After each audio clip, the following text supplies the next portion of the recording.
Mr. Hobby PS771. Should you ever need to break this down or do any maintenance, here's a quick guide on how to do so. Now inside the box it does come with a little protective cover sleeve, so I'll just remove that. You will notice a coupler on the bottom, as well as a nylon air hose in the box. This is for aerosol supplied canned air kits. So, and if you don't use that, the standard fitting for the bottom of the GSI would be your 1/8. So while I'm here, I'll go ahead and remove the air valve and show you how to break down the components of that. It's just a spring on the plunger inside. So after unscrewing it, you just need to get a maintenance tool for the bottom of these teeth on that brass nut that holds that spring and plunger in place. So just give that a little screw. I try to keep that little piece on the end of my tool, and the plunger and spring will fall right out.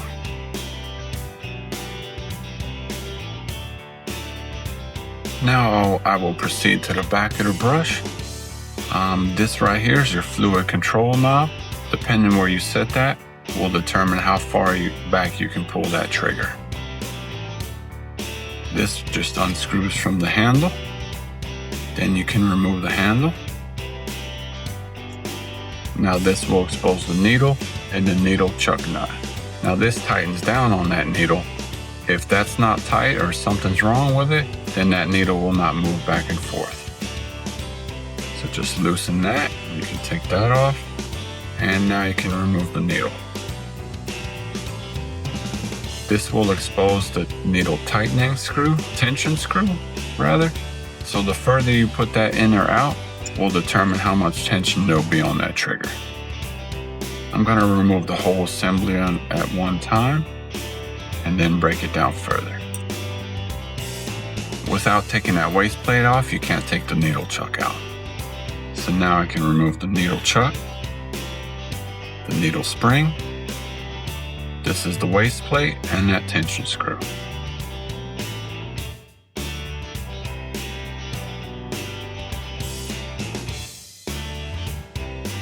Now that the needle is out, or anytime the needle is out as well, this trigger can fall right out, so keep that in mind. There's a lid on your fluid reservoir.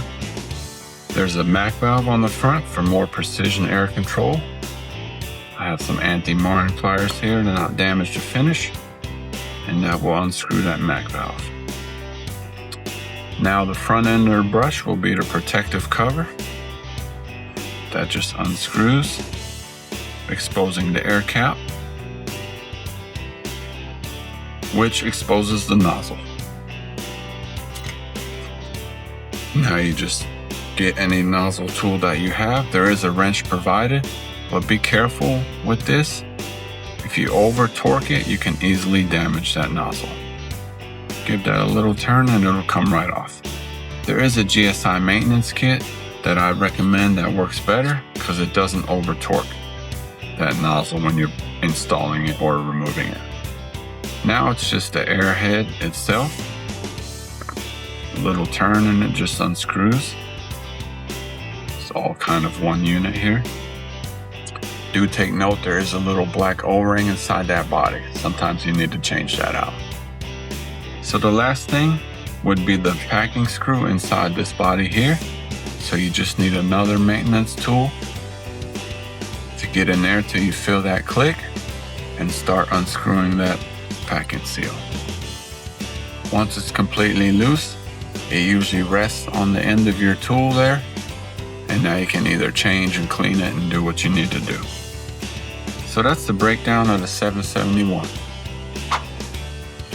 So putting it back together is a similar fashion, maybe mostly in reverse order.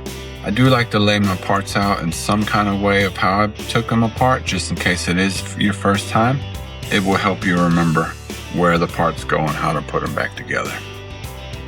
So since my packing screw is still on the end of my tool, I will go ahead and reinsert that back into the body. Give it a little counterclockwise spin until you feel it click, and then tighten it up. As soon as you feel tension, you can let off. You don't have to go any further than that usually.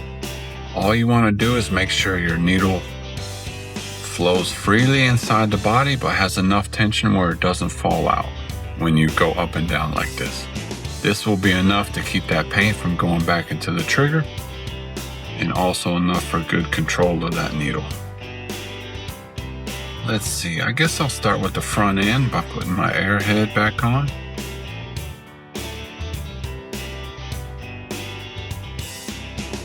Just put that on with your hands and then give it a little turn. You don't have to go too hard with it.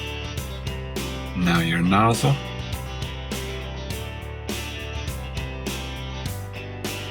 Like I mentioned, be very careful with this step here, especially when using the wrench. There is a little flat spot on there, so wait till you feel that grip and then turn it just a little bit tight is all you need. Now the air cap and the protective cover. While I'm on the front of the end here, I'll go ahead and put that MAC valve back on. Little twist and a little turn. Should be good enough right there. Okay, I think it's a good time for the air valve. Now I have the casing here. The shorter side of it would go in first. Push that down in there. Put that spring over the plunger. And now you can put the screw that holds it on all together back in. I tried to grab the plunger. Oh. This is also why I have a terry cloth, so you can keep track of all your parts and they don't roll around, or some type of, or a raised bed meant for everything. I tried to press the whole of that screw onto the plunger counterclockwise so you feel that nice click so it can screw in and not cross thread. Now that it's on, just make sure that plunger is working and flowing freely. Now I can reinstall that back onto the body.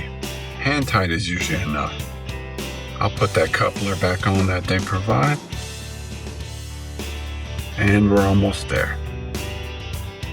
I'm going to go ahead and put the trigger back in.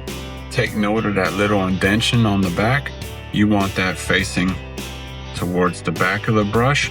That way it has complete travel when you go back all the way. That little indentation will let it go further. So now that that's on, I will build my waist plate and needle chuck components. I'll take my needle chuck and put the spring back on it. I'll put that inside my waist plate. And now I can put the tension screw back on. I'll make that go in about halfway. And now I can put this onto the body. The smaller part faces the top from that little lever on the trigger. Just rest that on the back of the trigger. And now you can tighten that. Now you can tighten the waist plate. Just give it a little feel, make sure everything's working properly, and you're ready to install your needle. Just be careful with this part. It is good to put the needle chuck on just a little bit. It'll help guide it through there better. Stick that in and slide it forward till you feel it stop. That's all you need. You don't have to overdo it or press it too hard. Now you can tighten that up and make sure everything's working properly. There's only two more parts, and that would be the back handle and that fluid control knob. And there's your breakdown and put together of the 771. We hope you enjoy your new Micron and get them here at spraygunner.com.